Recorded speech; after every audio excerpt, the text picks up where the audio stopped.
Hidup tuh ya, biar kayak gimana juga pasti terluka. Pasti terluka.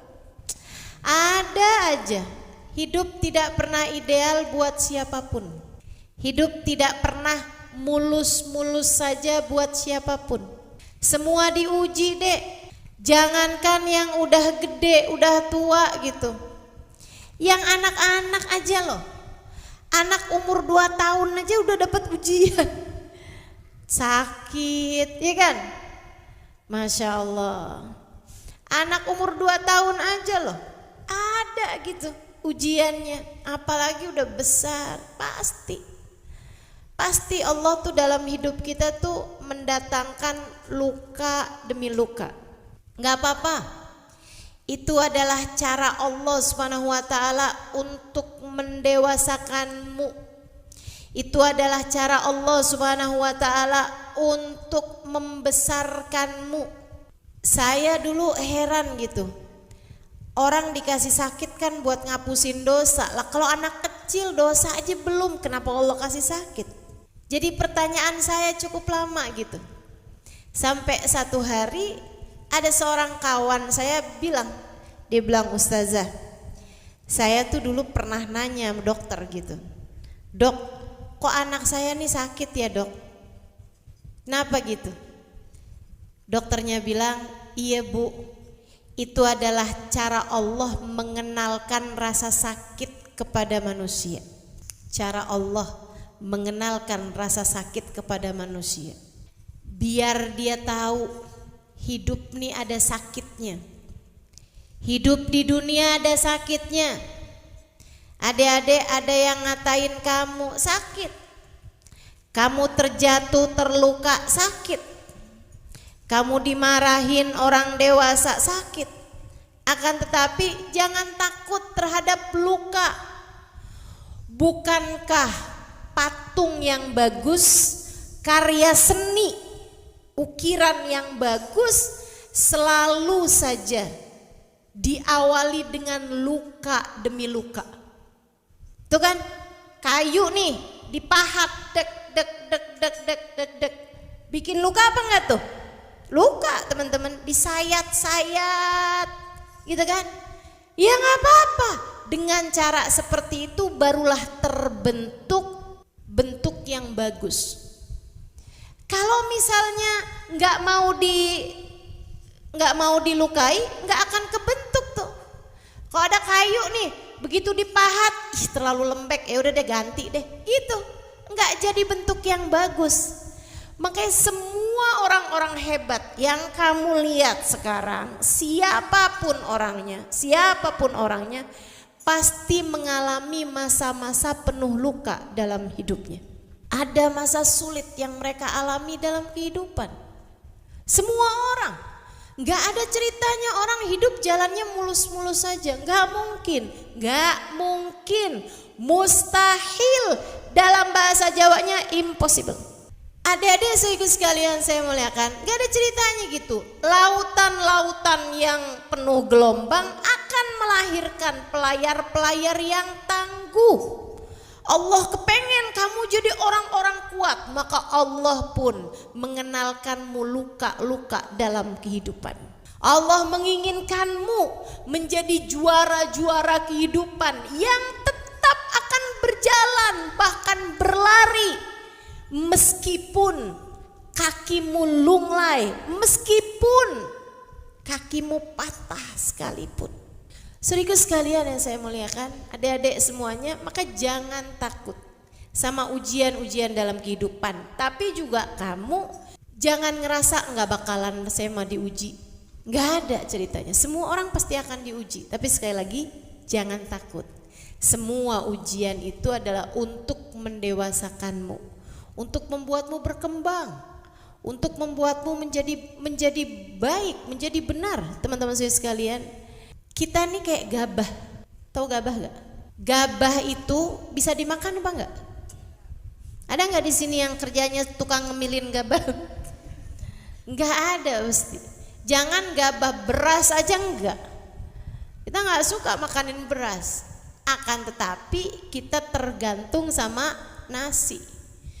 Adik-adik, dari gabah ke nasi itu nggak begitu aja kita liatin nih kapan nih gabah jadi nasi, nggak bisa-bisa. Mengalami proses. Diapain tuh prosesnya? Dari mulai dijemur sampai kering, kemudian dikuliti, dilepas dari kulitnya, kemudian lagi dikuliti caranya dengan diselip, itu kan. Nah habisnya itu dicuci, udah jadi beras nih, nggak langsung jadi nasi, pakai air, dibersihkan dulu tuh, waduh, digosok sampai kotoran-kotorannya hilang, baru dimasak, dipanaskan di atas api, barulah ia jadi nasi. Demikian pula dengan orang-orang hebat tuh ibaratnya udah jadi nasi tuh merekanya tuh.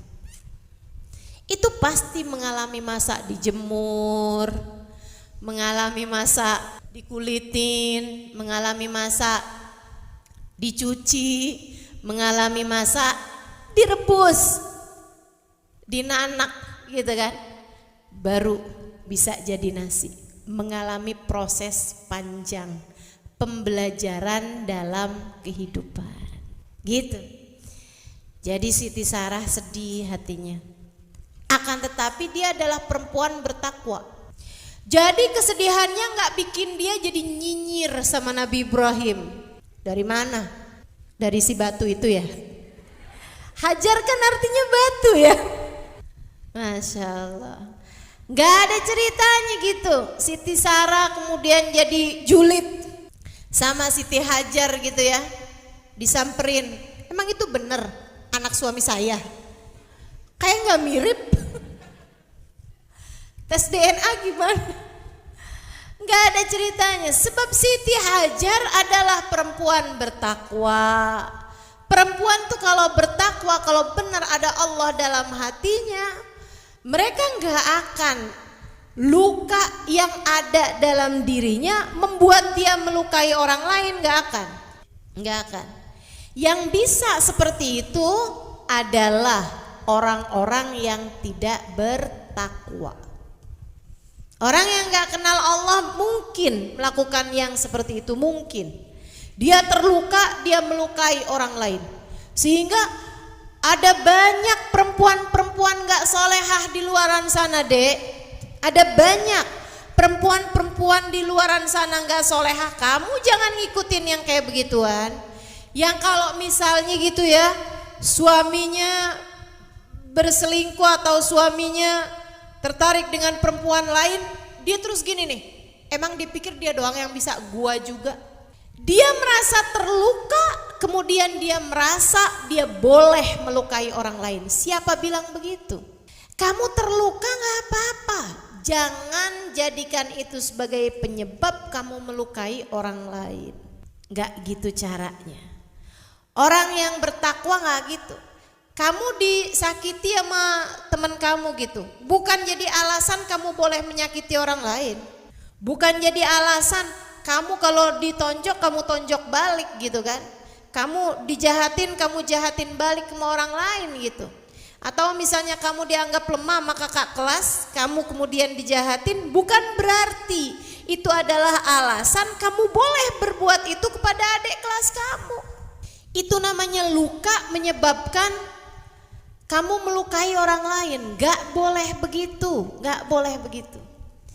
Jadi yang dilakukan sama Siti Sarah hanyalah mengadu kepada Allah, selebihnya berserah kepada Allah Subhanahu wa taala. Enggak ngide-ngide juga, ya Allah, kayaknya boleh deh tuh si Sarah, si Hajar dijauhin apa dari laki saya. Biar enggak empet gitu mata saya lihat dia. Enggak gitu. Enggak pernah. Enggak ada doa-doa enggak bertanggung jawab seperti itu dilakukan oleh hamba-hamba Allah yang soleh-soleh. Allah kemudian justru ketika melihat hati Nabi Ibrahim terpaut cinta kepada anaknya Ismail, Allah tuh gak suka kepada hamba-hamba yang dia cintai Allah gak suka melihat hamba tersebut mencintai manusia berlebihan. Gak bisa, gak boleh. Teman-teman sekalian, gak boleh. Terhadap hamba-hamba yang Allah suka, terhadap hamba-hamba yang Allah SWT cintai. Makanya kenapa Nabi Muhammad umur lahir udah gak punya bapak? Karena anak punya potensi untuk menjadi sangat bergantung kepada bapaknya. Balik ke ibunya baru 2 tahunan aja ibunya meninggal dunia gitu. Pokoknya Nabi tuh kalau saya liatin, ya Allah, Nabi ya, tiap sayang sama orang dijauhin sama Allah SWT. Deket sama kakeknya meninggal dunia juga gitu. Berat bener hidup baginda kita Nabi besar Muhammad. Allah tidak mau melihat hati kekasihnya bergantung tidak kepada dia. Tuh, adik-adik saudara sekalian, Allah pun memisahkan Nabi Ibrahim dengan Siti Hajar, dibawa jalan jauh sampai ke gurun, berhari-hari, berminggu-minggu, kemudian dilepaskan, dibiarkan, ditinggalkan di gurun pasir yang katanya Nabi Allah Ibrahim ghairu di zar'in, gak ada tumbuhan sedikit pun di kota Mekah. Adik-adik saudaraku sekalian, sekarang Nabi Ibrahim dijauhkan dari anaknya, dijauhkan dari istrinya, bukan karena gak sayang, tapi melaksanakan perintah Allah. Itu sebagian makna dari berkorban. Berkorban itu adalah melepaskan yang dicinta untuk yang tercinta. Melepaskan yang dicinta karena yang tercinta.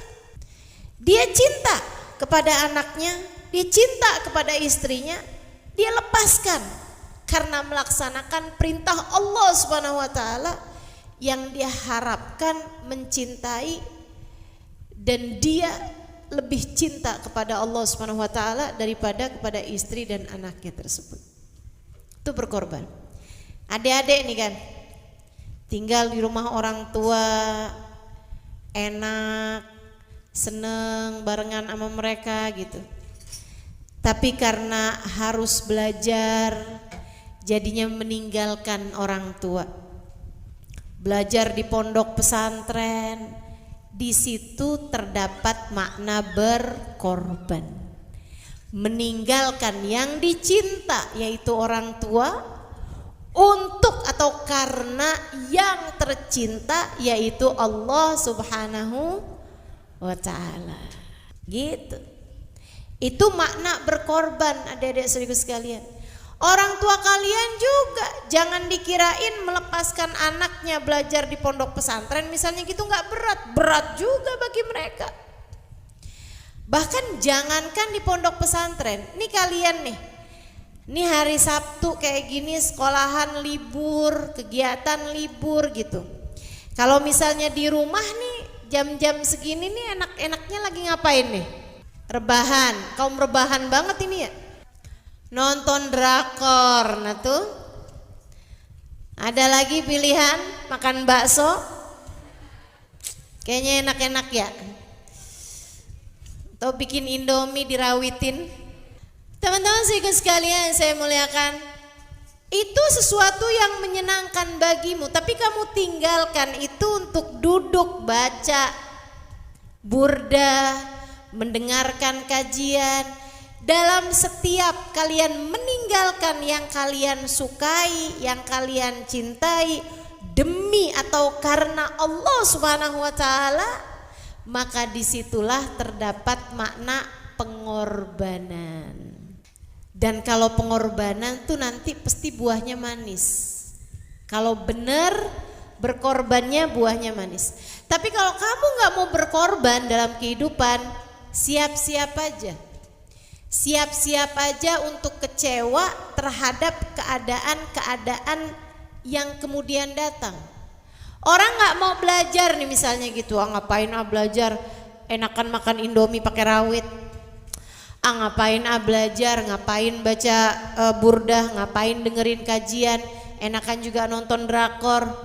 ngapain sih pergi-pergi ke Ahbabuz Zahra, udah mendingan kita di rumah aja rebahan, misalnya gitu.